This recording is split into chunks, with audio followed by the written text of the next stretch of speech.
Jy luister na RSG Geldsaake met Moneyweb Potgoe met gasheer Ryk van die Kerk. Vir die belangrikste sakenuus, skakel in op RSG Geldsaake. Die Wêreldekonomiese Forum se vlagskip-konferensie in die Switserse skiedorp Davos is in volle swang. Sowat 60 staatshoofde en duisende sakeleiers, entrepreneurs, akademici en aktiviste woon dit by.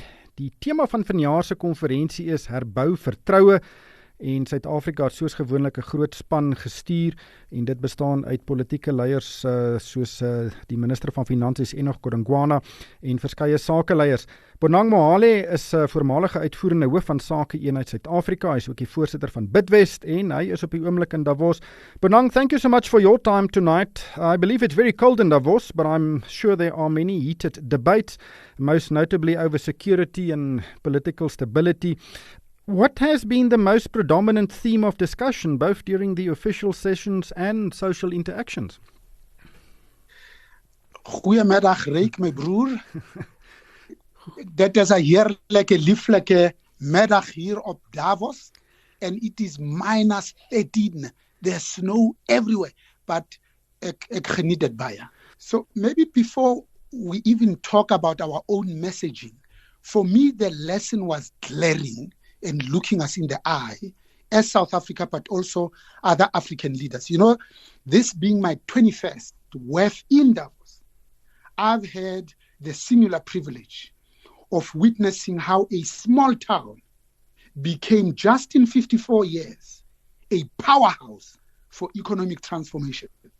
And how the dream of just one man, Professor Klaus Schwab, this German-born engineer and economist, who wanted participants to be able to escape from the everyday hustle and bustle of life, has succeeded in placing Davos firmly as the center of the world. So this small town in the canton of Graubünden in Switzerland is now renowned far beyond its geographical size. So hosting the WEF in Davos brings with it a complex interplay of economic and environmental impacts that significantly affect the local community.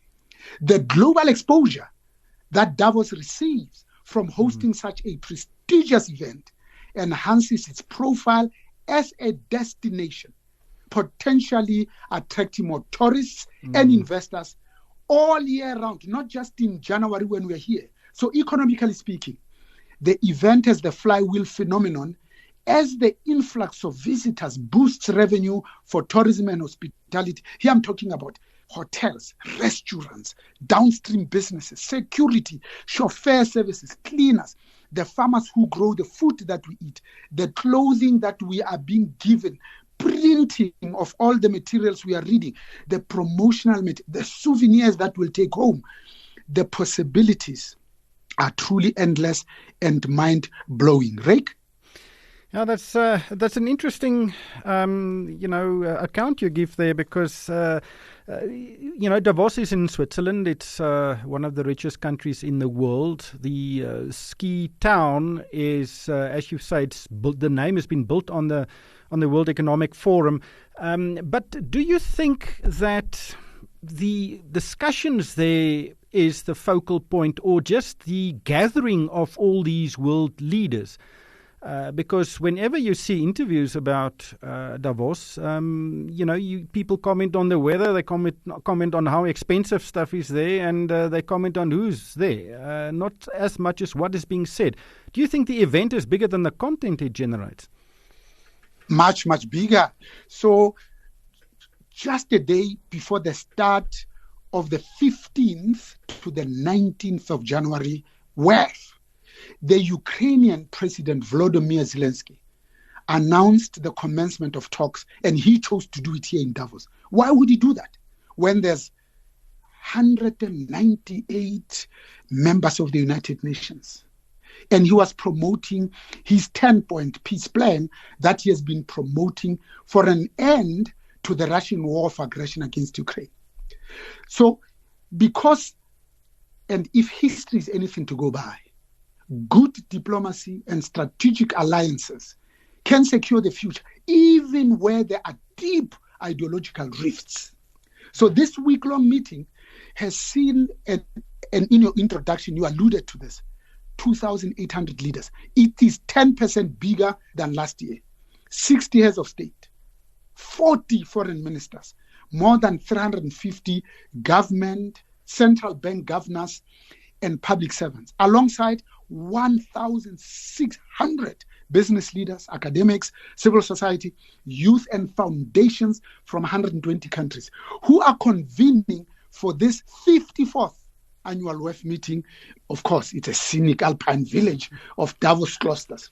But for me, this meeting takes place against the most complicated geopolitical and geoeconomic backdrop of the last few decades, especially with elections taking place in over 50 countries just this year alone, including the US, India, but also 15 African countries. We are also part of that.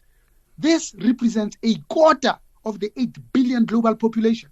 So understandably, there's a lot hanging on the WEF's need to have open and constructive conversations about how to drastically improve WEF's own legitimacy, but also make substantial progress on its stated mission of improving the state of the world, but also drive public-private cooperation at the highest level, because here we are with the top 1% of the world.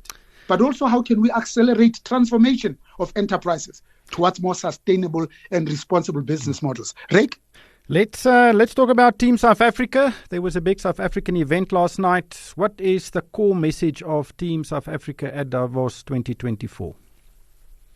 Clearly, this was the most difficult year in which to sell South Africa, with the challenges that we are facing at home. But when I started, I said, look, we're well represented. We are driving the message that we are open for business in spite of these current challenges. And I think the message needs to be, we will address all these self-created, self-inflicted harm and own goals that we have scored ourselves, that have plunged the country into the current existential crisis. But also, we are now on the fringes of Davos. We used to be center stage, so we need to reclaim that. So this election this year, I think, gives the 60.02 million South Africans an opportunity to vote, not just for a political party, but an individual for the first time in the history of this democracy that is committed to no more than 5 things. Number 1, transformation. 2, ethical leadership. 3, good governance. 4, service delivery, because that's what politicians are paid to do. And then lastly, of course, law and order, safety and security.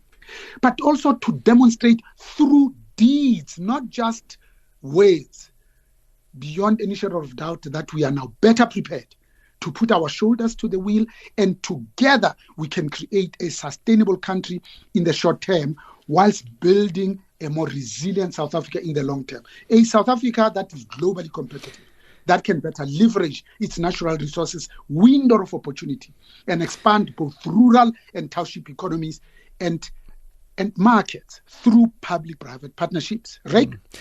But that's the dream. I think that is most definitely the dream. Every South African would agree with you. Let's be prosperous. But currently we're not. And that is actually due to self-inflicted injuries. And so, obviously one of the big problems we have is distrust in the country due to various factors. But the theme of Davos is rebuilding trust. Do you think? Can we get together? Obviously, the big senior corporate CEOs are meeting on a day-to-day basis, officially and socially, with senior ministers. What impact does that have to rebuild the trust we so desperately need? But you see, I like it because rebuilding means you had trust, you lost it, now you need to rebuild. It sounds like South Africa. In our future, by moving beyond just crisis management, we need to look at the root causes of the present problems and together building a more promising future to contribute to progress on the 4 tracks that we've been talking about for the last 4 days, and we finish tomorrow. 1 is achieving security and cooperation in a fractured world. 2 is about creating growth and jobs for a new era. Threats about artificial intelligence as a driving force for the economy and society. And then lastly, this notion of a long-term strategy for climate, nature, and energy, because energy is the fourth means of production.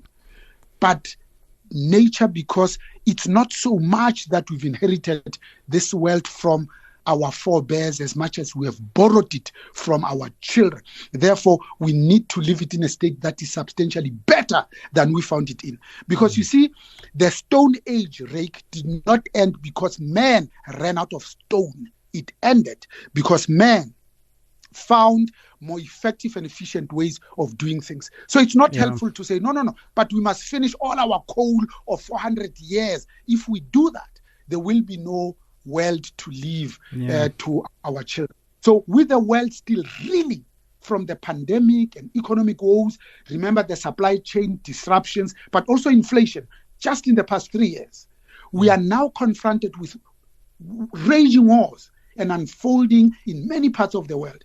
But also, this is where you need global leaders that are seeking long-lasting solutions to, amongst others, maybe look at an isolated Russia, assertive China, and India's soaring economic power. Rick? We'll have to leave it there. Dankie Bonang, dit was Bonang Mohale. Hy is 'n voormalige uitvoerende hoof van sake in Suid-Afrika en ook die voorsitter van Bidwest en hy het met ons uit Davos gesels. Skalk, Bonang is altyd opgewonde, hy's altyd positief en hopelik wat hy uitgeskets het kan gebeur, vroeër eerder as later.